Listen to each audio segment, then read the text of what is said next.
5 வருட ஆட்சி காலத்தில் 70% தலித் மக்களுக்கு எதிராக குற்ற சம்பவங்கள் நடந்திருக்குன்னு நீங்கள் சொல்லியிருக்கீங்க. ஆதவர்ஜுனா அவர்களே, உங்களை தான் நான் கேட்குறேன்.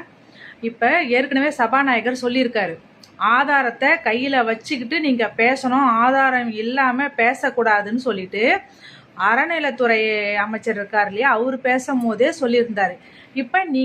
இப்போ ஆதாரம் கையில் வச்சில்லாமல் நீங்கள் எப்படி இந்த குற்றம் சாட்டுறீங்கன்னு தெரியல. இப்போ நான் நாளைக்கு தரேன் அப்படின்னு சொல்லும் போது நீங்கள் இந்த இது ஆதாரத்தோடு நீங்கள் நாளைக்கு பேசியிருக்கணும். ஏன் இன்னைக்கு பேசுகிறீங்க? பிரேமலதா மேடம் சொன்ன மாதிரி தான் நாங்களுமே நினைக்கிறோம்.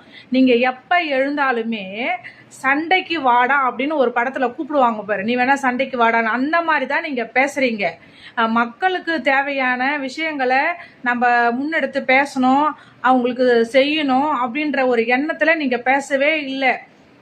யாரெல்லாம் சிக்குவாங்க, யாருக்கிட்டலாம் வம்பு இழுக்கலாம், எப்படி சட்டசபையில் உள்ள நேரத்தை வீணாக்கலாம் அப்படின்றதுல தான் முழு மூச்சாக இருக்கீங்க. ஒரு சட்டமன்றத்தில் இல்லாத ஒருத்தரை பற்றி மீண்டும் மீண்டும் நீங்கள் பேசுகிறீங்க. எவ்வளோ தரம் தாழ்ந்த விஷயமா இதை நாங்கள் நினைக்கிறோம் தெரியுங்களா? எங்களை மாதிரி, அதாவது அந்த கட்சியை சார்ந்தவங்க மட்டும் கிடையாது, எல்லாருமே நினைக்கிறோம், பொதுமக்கள் எல்லாருமே நினைக்கிறோம். யாராக இருந்தாலும் அதுக்கு சம்மந்தம் இல்லாதவங்களை பற்றி நீங்கள் பேசக்கூடாது அப்படின்னு நீங்கள் சொல்லிட்டீங்க. அப்போ சட்டமன்றத்தில் இல்லாதவங்களை பற்றியும் நீங்கள் பேசக்கூடாது. நீங்கள் பேசும்போது மக்களுக்கு உண்டான விஷயங்களை பேசவே மாட்டீங்க. ஆனால் இதுவே உங்கள் மாமியார் என்ன சொல்லியிருக்காங்கன்னா, என் மருமகன் இந்த லாட்ரி இதுல இல்லை, அவரை விடுவிச்சாச்சு, அவர் கிடையாது, முழுசும் என்னோட கணவர் தான் பார்த்துக்கிறாரு, எப்படி நீங்கள் லாட்ரின்னு சொல்லுவீங்க என் மருமகனை பார்த்து அப்படின்னு அவங்க கேட்டாங்க. அது சரியான வார்த்தைன்னு நம்ம எடுத்துக்கிட்டாலும், இப்போ நீங்களும் அதே மாதிரியா இல்லாத ஒருத்தரை பற்றி மீண்டும் மீண்டும் கேட்குறீங்க. அப்போ அதை பற்றியே பேசுகிறீங்க. அப்படின்னும் போது உங்களை அப்படி தான் பேசுவாங்க. நீங்கள் பேசுகிறத சரிப்படுத்திக்கோங்க. நீங்கள் சரி பண்ணலைன்னும் போது அடுத்து உங்களை அப்படி தான் பேசுவாங்க. நம்ம வார்த்தையை நம்ம எப்படி வெளிப்படுத்துகிறோமோ எதிர் வார்த்தையும் அப்படி தான் வரும்.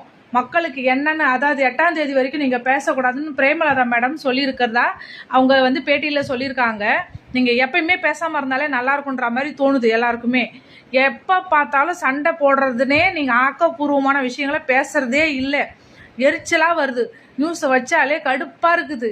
என்ன பேச போகிறாங்கன்னு ஆர்வமாக உட்காந்தா ஒரே ஆரம்பிக்கும் போதே சண்டையோடு தொடங்கும் போது அப்படியே வீரமாக எழுந்து சண்டைக்கு கூப்பிட்றீங்க.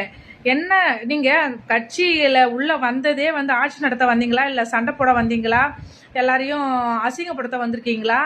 இது இன்னைக்கு போனால் என்னென்ன நடக்கலான்னு ப்ரிப்பேராக நீங்கள் எழுதி, அவங்க பிரேமலதா மேடம் சொன்னாங்க பாருங்க, எக்ஸாமுக்கு கூட இந்த மாதிரி ப்ரிப்பேர் பண்ண மாட்டோம், மக்களுக்கு தேவையான விஷயங்களை பேசுறதுக்கு கேள்விகளை நைட்டோட நைட்டாக உட்காந்து நாங்கள் எழுதி ப்ரிப்பேர் பண்ணிட்டு வரோம். அங்கே வாய்ப்பு மறுக்கப்படுது, நேரம் ஒதுக்க முடியல, 3 நாளாக சண்டையில் தான் போய்கிட்டே இருக்குது, பார்க்கறதுக்கு ரொம்ப வருத்தமாக இருக்குதுன்றாங்க இல்லையா? எங்களுக்கு அதை விட பயங்கர வருத்தமாக இருக்குது.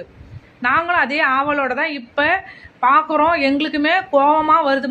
மறுபடியும் நீங்கள் இதை பற்றி பேசும்போது நல்லா இல்லை. உங்கள் மாமியார் வருத்தப்படுறதுல அர்த்தமும் கிடையாது. நீங்கள் சரியாக நடந்துக்கிட்டால் மற்றவங்க எல்லாரும் சரியாக நடந்துக்குவாங்க. முதல்ல மதிப்பு கொடுத்து பேசுங்க, யாராக இருந்தாலும் சரி. அதை தான் நாங்கள் சொல்ல முடியும். உங்களுக்கு மட்டும் கிடையாது, உங்களோட தொண்டர்களுக்கும் உங்கள் கட்சி ஆதரவாளர்களுக்கும் எல்லாருக்குமே சொல்கிறேன். அப்புறம் முக்கியமாக ஒரு விஷயம் சொல்லணும்னு நினச்சேன். நிறைய ஆண்கள் வீட்டில் புருஷனா பாரு, பிள்ளைய பாருன்னு. எங்கள் வீட்டில் எங்கள் புருஷன், பிள்ளைங்க எல்லாரையும் நாங்கள் பார்த்துக்கிட்டு தான் இருக்கோம். குடும்பத்தை உங்கள் குடும்பத்தில் உள்ள பெண்கள் பார்க்கலன்னா அதுக்கு நாங்கள் ஒன்றும் பண்ண முடியாது. நீங்கள் உங்கள் பெண்களை பார்த்து நீங்கள் அந்த கேள்வியை சொல்லுங்கள். மீண்டும் மீண்டும் எங்களுக்கு சொல்லாதீங்க.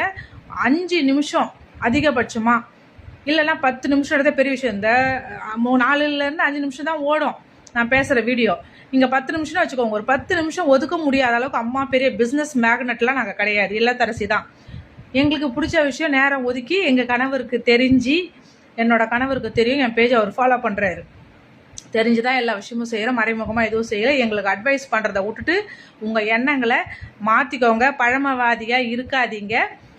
மரியாதையாக பேச கற்றுக்கோங்க. அடுத்த வீட்டு பெண்களை ஆபாசமாக பேசுறதுக்கு எந்த உரிமையும் கிடையாது. ஏன் உங்கள் வீட்டு பெண்களை பேசுறதுக்கே உங்களுக்கு உரிமை இல்லை.